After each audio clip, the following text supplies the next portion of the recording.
Exam 21 के platform पर आपका वेलकम है। इस सेशन में हम लोग मध्यकालीन भारतीय इतिहास के महत्वपूर्ण टॉपिक अरबों का भारत पर आक्रमण और महमूद गजनवी के आक्रमण से संबंधित इम्पॉर्टेंट क्वेश्चन श्रृंखला पर डिस्कस करेंगे और यह क्वेश्चंस एग्जाम के दृष्टिकोण से बहुत ही इम्पॉर्टेंट है। तो आइए इस सेशन के इम्पॉर्टेंट क्वेश्चंस को हम लोग प्रारंभ करते हैं। इस सेशन का फर्स्ट क्वेश्चन है, जजिया कर सर्वप्रथम भारत के किन क्षेत्रों में लगाया गया? बहुत इंपॉर्टेंट क्वेश्चन है। Option A Sindh, option B Delhi, option C Punjab and option D Gujarat. इसका सही आंसर होगा ए सिंध के क्षेत्रों पर, क्योंकि सिंध के क्षेत्रों पर ही अरबों ने फर्स्ट टाइम आक्रमण किया था, यानी 712 ईस्वी में 712 ईस्वी में सिंध क्षेत्र पर अरबों द्वारा आक्रमण किया गया। इसलिए जजिया कर सिंध क्षेत्र पर ही पहली बार लगाया गया था। ओके, इंपॉर्टेंट क्वेश्चन है।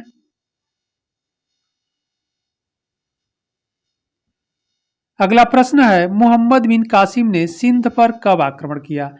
ऑप्शन ए है 710 ईस्वी, ऑप्शन बी 711 ईस्वी, ऑप्शन सी 713 ईस्वी एंड ऑप्शन डी 720 ईस्वी। इसका सही आंसर होगा सी 713 ईस्वी, क्योंकि 712 ईस्वी इस ऑप्शन में नहीं है, इसलिए 712 ईस्वी में आक्रमण किया था और 713 ईस्वी में उसे सिंध क्षेत्रों को विजित कर लिया था, इसलिए सही आंसर इसका होगा सी। ओके,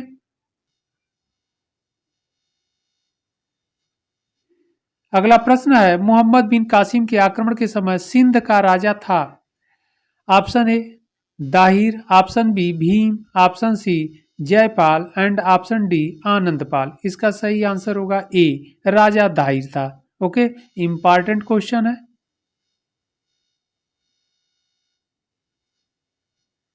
अगला प्रश्न है, किताब उल हिंद का लेखक कौन था? Option A Alberuni, option B Amir Khusro, option C Hasan Nizami and option D Ibn Battuta. इसका सही आंसर होगा ए अलबरूनी। किताब उल हिंद का लेखक अलबरूनी था।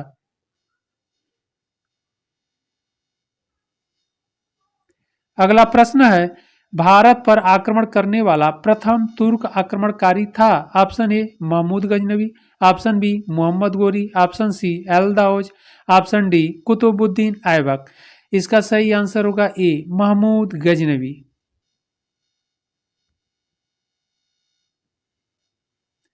अगला प्रश्न है, चचनामा किस प्रदेश के इतिहास का वर्णन करता है? बहुत इंपॉर्टेंट क्वेश्चन है, कई बार एग्जाम में पूछे गए हैं। Option A Sindh, option B Kashmir, option C Gujarat, option D Punjab. इसका सही आंसर होगा ए सिंध।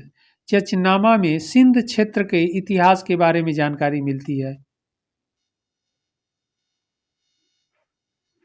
अगला प्रश्न है, फतहनामा ग्रंथ का संबंध है? यह भी इंपॉर्टेंट क्वेश्चन है। ऑप्शन ए अरबों की सिंध विजय से, ऑप्शन बी महमूद गजनवी के सोमनाथ के आक्रमण से, ऑप्शन सी मोहम्मद गोरी के भारत आक्रमण से एंड ऑप्शन डी बलबन की नीतियों से। इसका सही आंसर होगा ए अरबों की सिंध विजय से। अगला प्रश्न है, भारतवर्ष पर प्रथम मुस्लिम आक्रमणकर्ता था? Option A Mohammad bin Qasim, option B Mahmud Ghaznavi, option C Subuktigin and option D Mohammad Ghori. इसका सही आंसर होगा ए मोहम्मद बिन कासिम।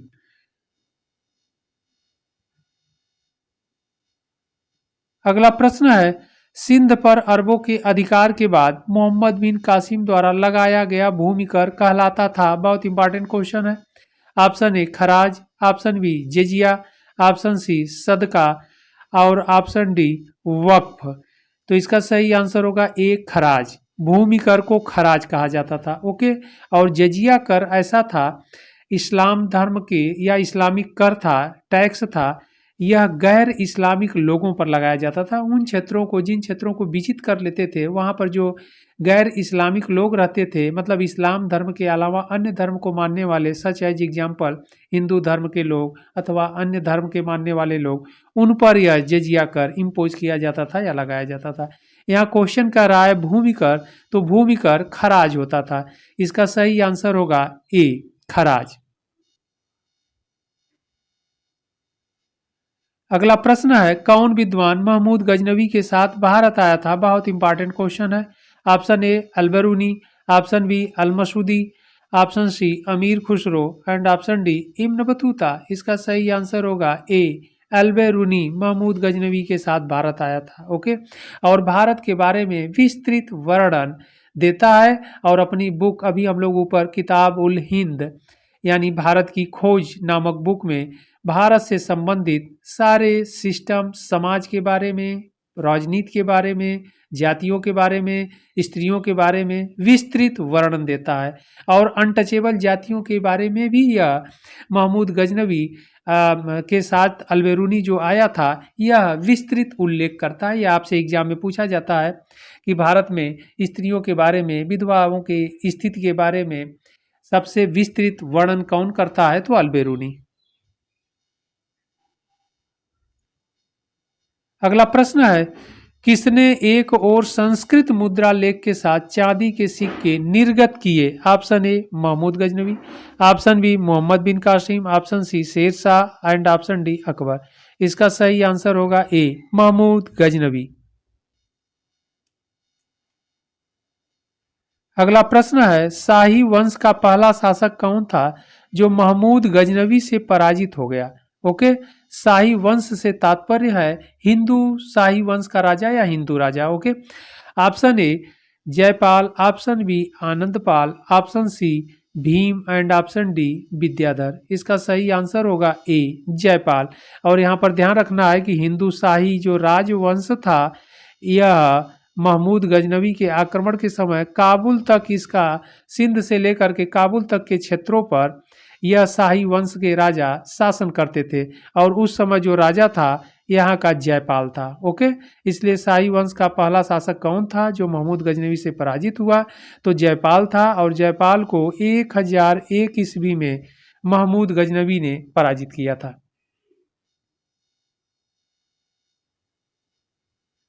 अगला प्रश्न है, किस हिंदू शासक ने स्वयं प्रज्वलित चिता में कूदकर आत्मदाह कर लिया? Option A Raja Jaipal, option B Raja Bhim, option C Raja Anandpal and option D Raja Trilochanpal. इसका सही आंसर होगा ए राजा जयपाल। ओके, क्योंकि महमूद गजनवी से 1001 ईस्वी में ऊपर के क्वेश्चन में हम लोग देखे पराजित हो गया और इस अपमान को वह सह नहीं पाया जिसके कारण यह आत्मदाह कर लिया। ओके, यह भी इंपॉर्टेंट क्वेश्चन है।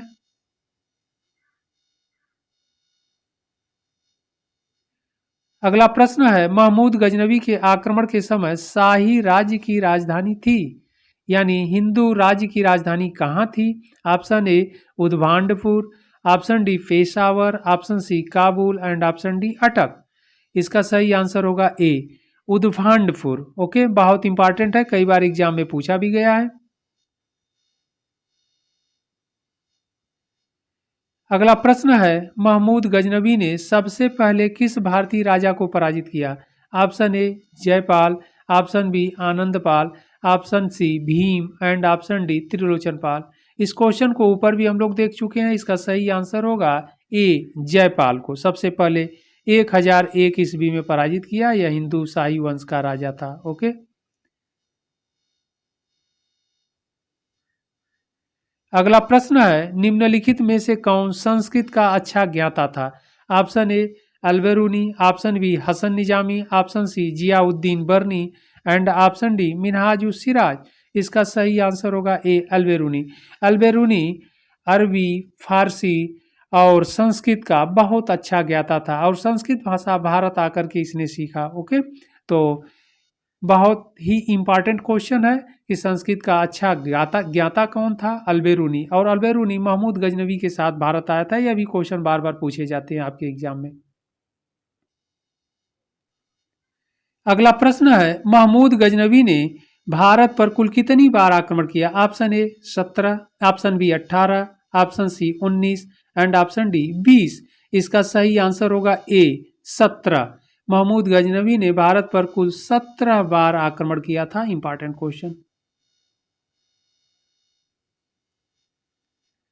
अगला प्रश्न है, महान कवि फिरदौसी किसके दरबार में रहता था? यह भी इंपॉर्टेंट क्वेश्चन है, बार बार एग्जाम में पूछा जाता है। Option A Mahmud Ghaznavi, option B Qutbuddin Aibak, option C Muhammad Ghori and option D Raja Solomon. इसका सही आंसर होगा ए, महमूद गजनवी के राज दरबार में यानी कोर्ट में रहता था। ओके,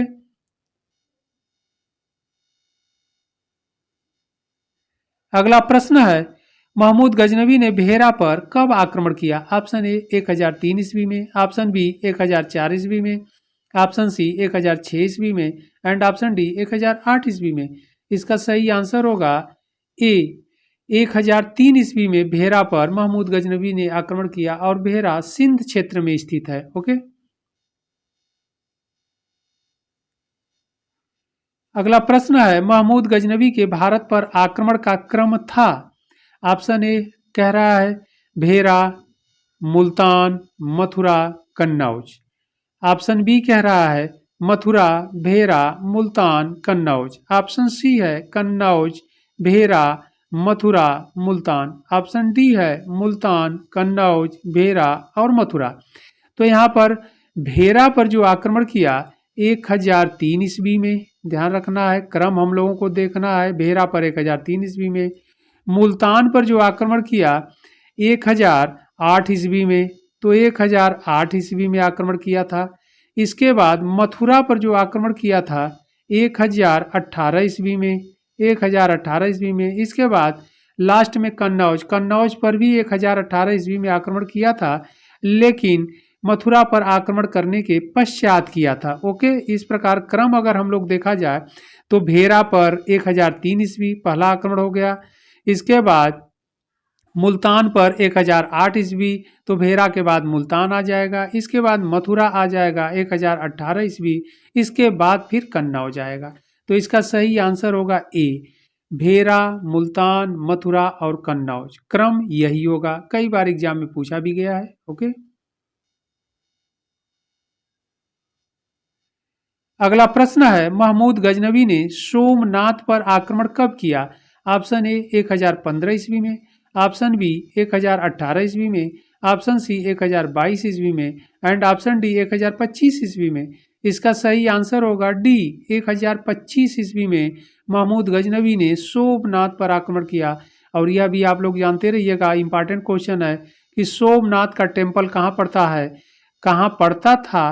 तो गुजरात राज्य में पड़ता था। यह भी इम्पॉर्टेंट है, आज भी यह गुजरात राज्य में ही है। ओके, तो सोमनाथ का जो टेम्पल है, मंदिर है, वह गुजरात राज्य में था और महमूद गजनवी ने 1025 ईस्वी में यहाँ पर आक्रमण किया। तो यह बहुत ही इम्पॉर्टेंट क्वेश्चन है। यहाँ से महमूद गजनवी ने बहुत अधिक मात्रा में धन लेकर के चला गया था, यानी सोने, चांदी, जवाहरात इत्यादि। सबसे अधिक धन इसी मंदिर से महमूद गजनवी ने प्राप्त किया। ओके, अगला प्रश्न है, विद्वान बैहाकी किसके राज दरबार में रहता था? ऑप्शन ए है Mahmud Ghaznavi, option B Muhammad Ghori, option C Qutbuddin Aibak and option D Iltutmish. इसका सही आंसर होगा ए, महमूद गजनवी के दरबार में रहता था।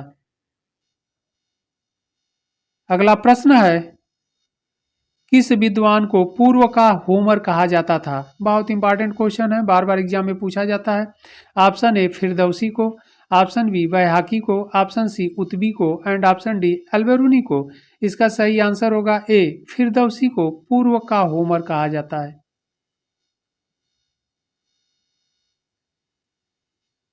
अगला प्रश्न है, मोहम्मद गोरी किस वंश का था?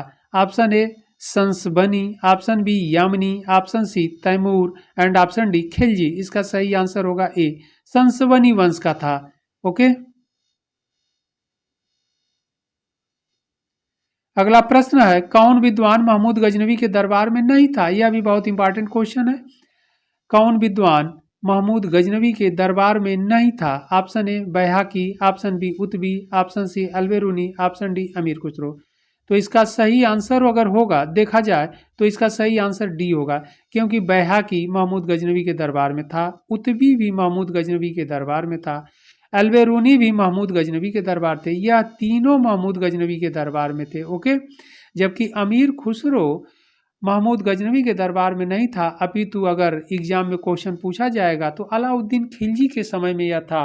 या अमीर खुसरो, ओके, अलाउद्दीन खिलजी के राज दरबार में रहता था। तो इस प्रकार इस सेशन के यह इंपॉर्टेंट क्वेश्चन थे। आप लोग इन प्रश्नों को अच्छे से देखिएगा और एग्जाम 21 चैनल को सब्सक्राइब अवश्य कर दीजिएगा, जिससे वीडियो का अपडेट और नोटिफिकेशन आप लोगों को तत्काल मिल जाए। ओके।